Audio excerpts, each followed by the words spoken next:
पौलुस कहता है, इसलिए हे भाइयों, मैं तुमसे परमेश्वर की दया स्मरण दिलाकर विनती करता हूं कि अपने शरीरों को, हमको अपने शरीर को नियंत्रण में रखना है। अक्सर हम दूसरे के लिए प्रार्थना करते हैं, दूसरे के कमजोरियों के लिए प्रार्थना करते हैं, पर पौलुस कहता है शुरुआत हमको अपने से करना है। अपने शरीरों को हमको नियंत्रित करना है। जब हम गलाती उसके 5वें अध्याय में जाते हैं और वहां पर हम देखते हैं पौलुस शरीर के कामों का वर्णन करता है। वो लिखता है गलाती उसके 5वें अध्याय के 16वें पद से, पर मैं कहता हूं आत्मा के अनुसार चलो, तो तुम शरीर की लालसा किसी रीति से पूरी ना करोगे। आपको और मुझको यदि अपने शरीर को नियंत्रित रखना है तो हमको आत्मा के अनुसार चलना होगा, क्योंकि शरीर आत्मा के विरोध में और आत्मा शरीर के विरोध में लालसा करती है, और ये एक दूसरे के विरोध ही हैं। एक तरह से देखा जाए तो हमारे अंदर एक प्रकार का द्वंद्व होता है। आत्मा हमको नियंत्रित करना चाहती है संसारिक बातों से, और शरीर हमको लगाना चाहता है संसारिक कामों में, संसारिक बातों में, संसारिक आनंद में। और इसलिए पौलुस कहता है कि आत्मा और शरीर एक दूसरे के विरोधी हैं, इसलिए जो तुम करना चाहते हो वो ना करने पाओ। हम कुछ करना चाहते हैं लेकिन हम कर नहीं पाते हैं। और तब वो 19वें पद में शरीर के कामों का उल्लेख करता है। शरीर के काम तो प्रकट हैं, अर्थात व्यभिचार, गंदे काम, लुचपन, मूर्ति पूजा, टोना, बैर, झगड़ा, ईर्ष्या, क्रोध, विरोध, फूट, विधर्म, डह, मतवालापन, लीला क्रीड़ा और इनके ऐसे और काम हैं, जो इनके विषय में मैं तुमसे पहले से कह देता हूं कि जैसा पहले भी कह चुका हूं कि ऐसे काम करने वाले परमेश्वर के राज्य के वारिस ना होंगे। वो सावधान करता है कि शरीर के जो काम हैं, एक एक काम का मैं उल्लेख नहीं कर रहा हूं, लेकिन इस सूची को मैंने पढ़ लिया जिसको पौलुस ने गलातियों को लिखा कि शरीर के काम प्रकट हैं, और ऐसे काम करने वालों के लिए वो स्पष्ट रूप से कहता है कि ऐसे काम करने वाले परमेश्वर के राज्य के वारिस ना होंगे। ऐसे काम करने वाले परमेश्वर के राज्य के वारिस ना होंगे।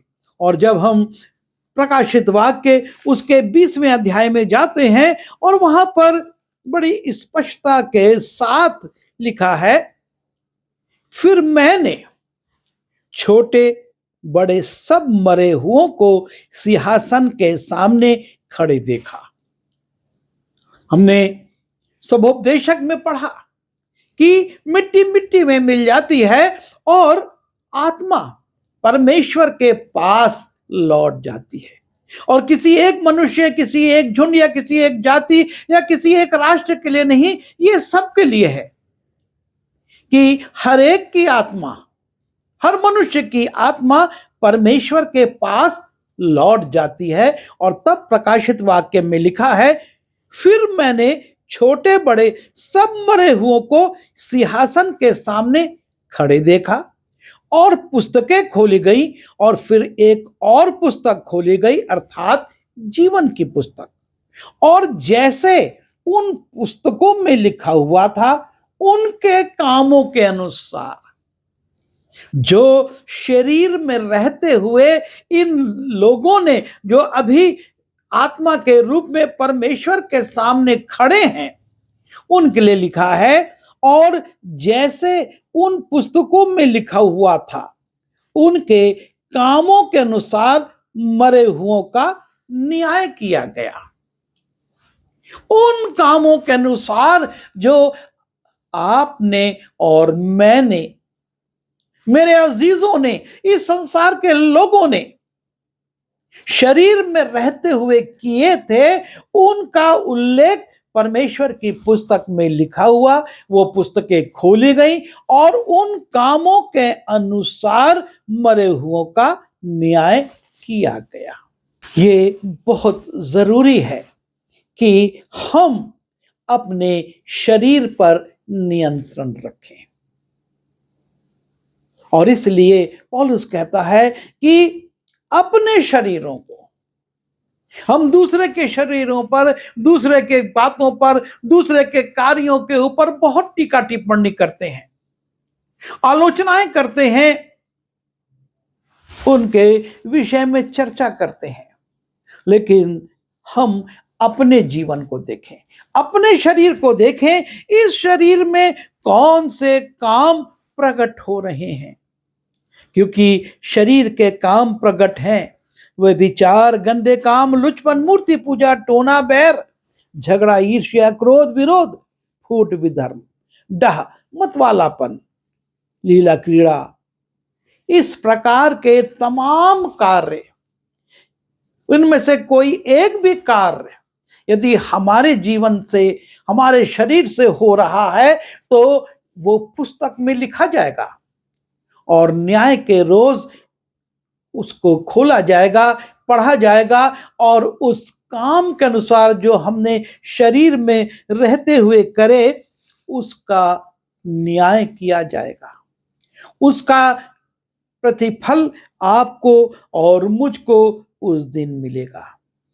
और यीशु मसीह शरीर की इस दशा को देखते हुए मत्ती उसके 26वें अध्याय के पहले पद में कहते हैं, आत्मा तो तैयार है परंतु शरीर दुर्बल है। जी हां, हमारा शरीर दुर्बल है और यह दुर्बल होने के कारण बार बार परीक्षाओं में पड़ जाता है। जब चेले यीशु मसीह के साथ जागते हुए प्रार्थना नहीं कर सके और यीशु मसीह आते हैं और उनको देखते हैं कि वो भारी नींद में हैं, और तब यीशु मसीह उनको देखते हैं और इस प्रकार की प्रतिक्रिया करते हैं, जागते रहो और प्रार्थना करते रहो।